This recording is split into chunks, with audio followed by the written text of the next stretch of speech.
estamos juntos aqui no Matutino, painel de entrevistas. A presença hoje é do Dr. Carlos Eduardo Montes Neto, que é juiz da Vara Criminal da Comarca de Ibitinga, também juiz da Vara da Infância e da Juventude, que inclusive nesta semana conversou conosco, né, sobre a questão do curso de pretendentes à adoção.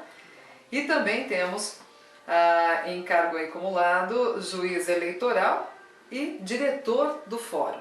Mas hoje, um dia especial, hoje dia 17, Dr. Carlos, até nós aqui no estúdio, em off, conversávamos, né? É o último dia no qual ele trabalha diante de todas essas funções e claro, com muita competência. Esteve conosco já há cerca de quanto tempo, doutor? Bom dia. Bom dia, Daniela. Bom dia aos ouvintes da Rádio Ternura. Aproximadamente 3 anos e meio. Cheguei aqui e no dia 7 de janeiro de 2013. Puxa vida, durante 3 anos, quase 3 anos e meio, o Dr. Carlos atuou aqui em nossa comarca, né, junto à Vara Criminal, e aí depois passou. A Vara Criminal e a da Infância vieram juntas nas funções? Sim, na época ela já acumulava essas funções. De vara do júri, vara da infância e da juventude, vara criminal e do GCRIM também, que são os crimes de menor potencial ofensivo. E o doutor teve uma promoção, do qual agora está deixando Ibitinga. Para nós é uma notícia triste, lamentável, né? Pelo doutor Carlos aqui, que está à frente há mais de 3 anos, fazendo um excepcional trabalho junto ao poder público local, junto à nossa comarca de justiça, mas, de certa forma, tem um conceito aí familiar. A proposta é muito inteligente, gostei muito, que foi a questão da transferência por questão de família. Exatamente. Até há pouco tempo eu ouvi a entrevista do Capitão Ricardo aqui. Exatamente, ele também nos deixou.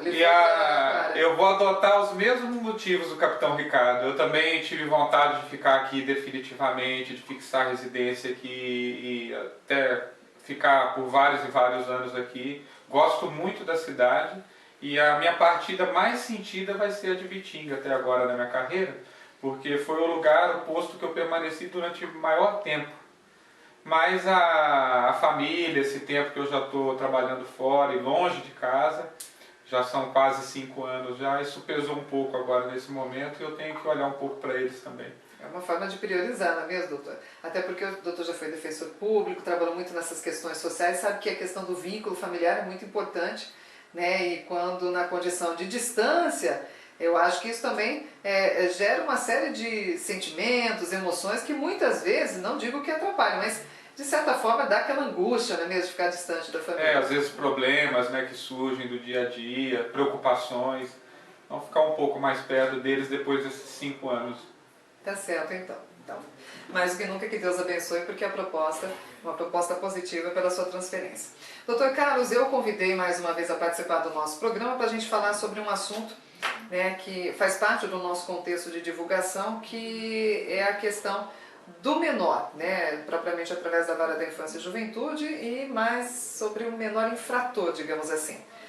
Em Ibitinga nós estamos com um número que até nos assusta, no dia a dia que nós divulgamos aqui no painel da polícia, a presença de menores envolvidos em crimes, como o furto e o tráfico de entorpecentes, que inclusive teve um registro nos últimos 60 dias de forma bastante significativa. A gente, né, fez uma soma dos números lá e nós tivemos muitas participações de menores. Qual que é o diagnóstico que o senhor faz sobre essa situação? Bom, em números absolutos não houve um crescimento de envolvimento de adolescentes em atos infracionais, pelo menos naquilo que chegou até a justiça. Então, em números absolutos não houve um grande aumento. Mas eu tenho percebido desde janeiro de 2013 que tem aumentado a gravidade dos atos infracionais que tem o envolvimento aí dos nossos adolescentes. E quando o senhor vê essa presença mais constante, né, em crimes mais graves, né, o que a gente poderia colocar como uma das situações que levam o menor a ser, por exemplo, aliciado por um traficante, ou mesmo no envolvimento dele em furtos aí? Inclusive a gente assiste na TV, por exemplo, diariamente também a presença de menores que até com armas, enfim, né, portando armas. Essa condição, ela está sendo vivida muito de forma latente agora, ou nós já tivemos outros registros em outros momentos? Eu acho que talvez aqui em Ibitinga, nesse momento, como você falou, espero que não seja essa tendência, porque vocês têm verificado no dia a dia, na programação aqui, que tem uma parte voltada aí para essas questões e notícias policiais, esse maior aumento aí nesses últimos 60 dias. Eu espero que seja um fato aí isolado, que isso não ocorra aí com maior frequência. Mas essas situações em Ibitinga, elas têm realmente preocupado aí a justiça. Em outras cidades já era comum ver, eu lembro de ter ouvido notícias de um envolvimento de crianças aí que já tinham praticado dezenas de furtos, aí, inclusive de veículos em cidades maiores, em capitais. Mas aqui em Ibitinga, realmente eu confesso que tem assim, demandado essa maior preocupação da vara da infância. Espero que não seja aí uma tendência isso. Até porque Ibitinga é uma cidade bem estruturada, até no seu serviço, no atendimento que existe aí hoje para esses adolescentes em conflito com a lei. Então espero que realmente aí essa tendência que se verificou nesses últimos 2 meses aí, que ela não se prolongue mais. Quando falamos de menor, a gente fala de responsabilidade ou responsáveis. E aí quando a gente fala de penalidades, os pais, doutor, pelos delitos praticados pelos próprios filhos, tem algum critério jurídico que exista penalidade junto aos responsáveis, pai ou responsável? Então, geralmente o que acontece? Esses jovens, eles são atraídos para o crime em razão da ausência de percepção dos pais e também do Estado. Ocorre uma falha, principalmente da família, do núcleo familiar. Então, geralmente são jovens aí que estão fora da escola, que não têm ocupação, que estão perambulando aí pelas ruas o dia todo. E a nossa sociedade é uma sociedade bastante consumista e a gente tem notado também um aumento muito grande aí no uso de drogas. Então, baseado nesse consumismo e nesse uso aí desenfreado de drogas, que tem aumentado aí a todo momento, é um problema grave de saúde pública, esses adolescentes praticam atos infracionais para alimentar tanto esse consumo quanto o vício também. É isso que a gente tem reparado que acontece. Então é uma falha que acontece desde o núcleo familiar.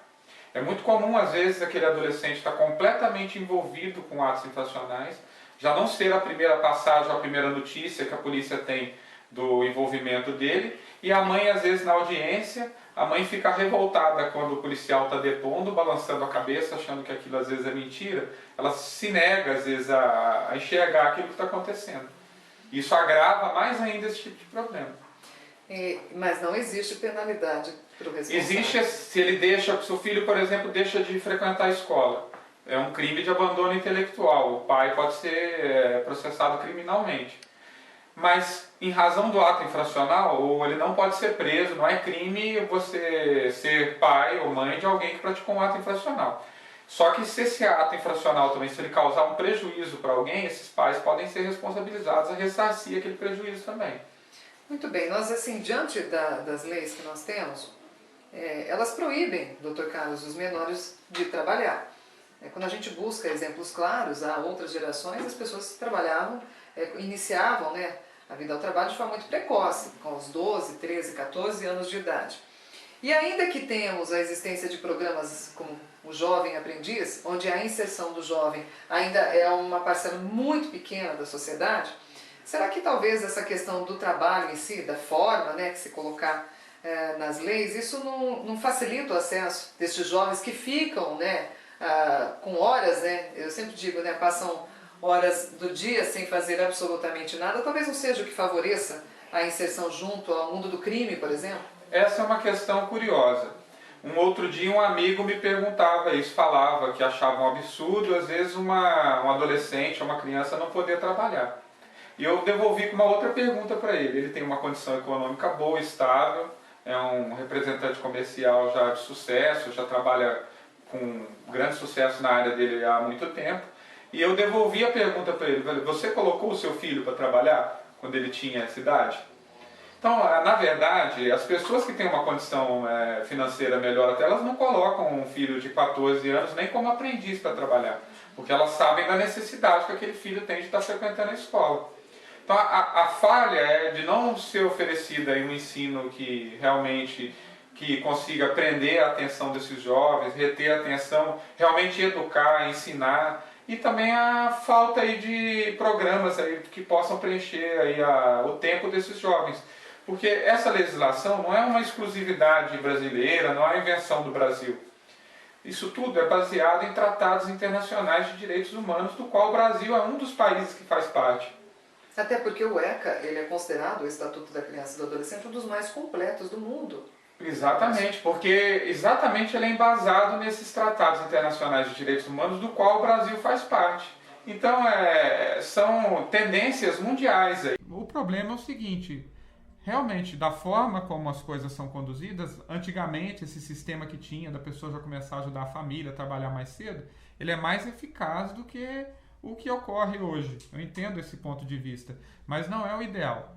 Porque nenhuma família que tem uma condição econômica de estudar um filho, de prover uma boa educação, não coloca um filho, criança ou adolescente, dependendo da idade, para trabalhar. E quando a gente, mudando um pouco o foco, voltando à questão da infração, né, no envolvimento de menores, qual critério que é usado através da lei que determina o encaminhamento de um menor ao NAI? Ok. O que acontece? São 3 casos que determinam a internação de um adolescente. Essa internação pode ser uma internação provisória, que ela dura enquanto o processo está tramitando para o juiz decidir o que vai acontecer com ele, no máximo até 45 dias. Depois disso, a lei determina que ele tem que ser colocado em liberdade. E pode ser uma internação definitiva, que a gente chama. Essa internação definitiva ela pode ser até por 3 anos. Tem que ser reavaliado no mínimo a cada 6 meses a situação desse jovem. E completou os 3 anos, ou se ele completou 21 anos na Fundação Casa, ele tem que ser liberado obrigatoriamente. São 3 casos que permitem a internação. O primeiro deles é quando esse jovem pratica um ato infracional envolvendo violência ou grave ameaça à pessoa. Exemplo, um roubo, uma ameaça verbal já é um crime com grave ameaça à pessoa.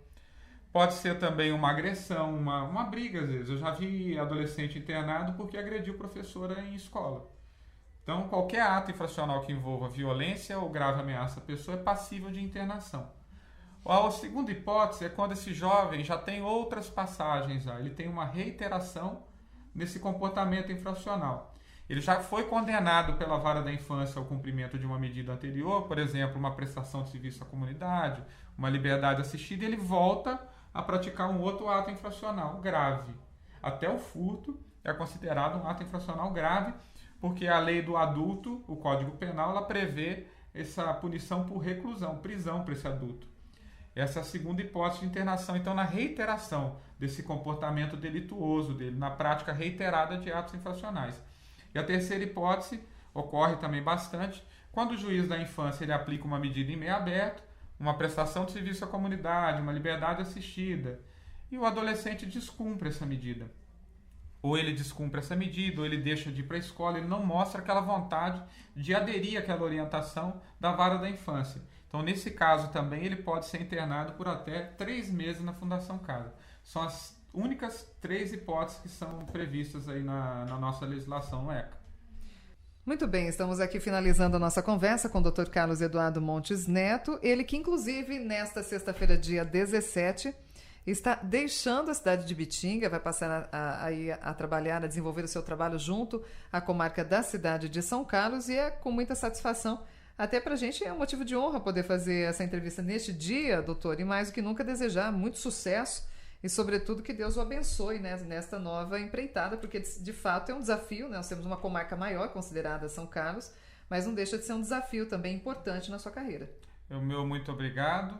E agora eu tive um momento de nostalgia aqui, porque eu estou me lembrando da primeira entrevista que eu fiz aqui no Complexo. É verdade. Com o seu Roque. E eu lembro daquele dia que cheguei, que o seu Roque me apresentou, ele pesquisou sobre a minha vida, onde eu tinha nascido.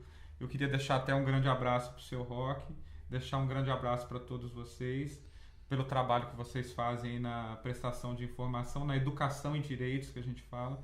E gostaria de aproveitar só brevemente, me perdoem se eu esquecer de alguém, mas de uma maneira geral e breve, só para agradecer todo mundo que me ajudou muito aqui nessa minha passagem aqui em Ibitinga. Agradecer o pessoal do Poder Executivo, na figura do prefeito.